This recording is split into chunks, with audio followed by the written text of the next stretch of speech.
बनावट कापूस बियाणे विक्री प्रकरणी गुन्हा दाखल, फिर्यादीत 3 कंपन्यांची नावे।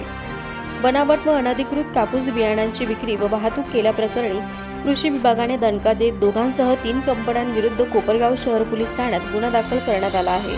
तालुका कृषी अधिकारी कार्यालयातील गुन्हा नियंत्रण विभागाचे कृषी गुण निरीक्षक गणेश भाऊसाहेब बिरदवडे यांनी याबाबत शहर पोलीस ठाण्यात फिर्याद दिली आहे। पोलिसांनी दिलेल्या माहितीनुसार 16 जून 2026 रोजी दुपारी 12 वाजण्याच्या सुमारास कोपरगाव शहरातील साईबाबा कॉर्नर परिसरात ही कारवाई करण्यात आली। तपासादरम्यान संबंधितांकडे आढळून आलेले कापूस बियाणे हे विक्रीसाठी आवश्यक परवानगी, मान्यता व नियमांचे पालन न करता शेतकऱ्यांना विक्रीसाठी आणल्याचे निष्पन्न झाले।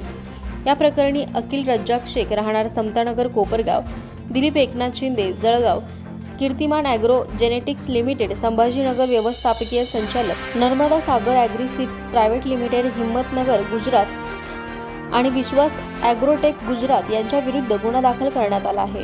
संबंधितांनी कापूस बियाण्यांची अनधिकृत वाहतूक करून विक्रीचा प्रयत्न केल्याचा तसेच बियाण्यांच्या पॅकिंग व लेबलिंगमध्ये शासनाच्या निर्देशांचे उल्लंघन करून शेतकऱ्यांची फसवणूक केल्याचा आरोप फिर्यादीत करण्यात आला आहे। या प्रकरणी BNS कलम तसेच बियाणे कायदा 1966, बियाणे नियम 1967 तसेच संबंधित नियंत्रण आदेशांतील विविध कलमान्वये गुन्हा नोंदवण्यात आला आहे। तसेच सदर बियांची नमुने तपासणीसाठी पाठवण्यात आले आहेत। कारवाई दरम्यान पोलिसांनी बियाणांचे पॅकिंग जप्त केले असून पुढील तपास कोपरगाव शहर पोलीस करीत आहेत।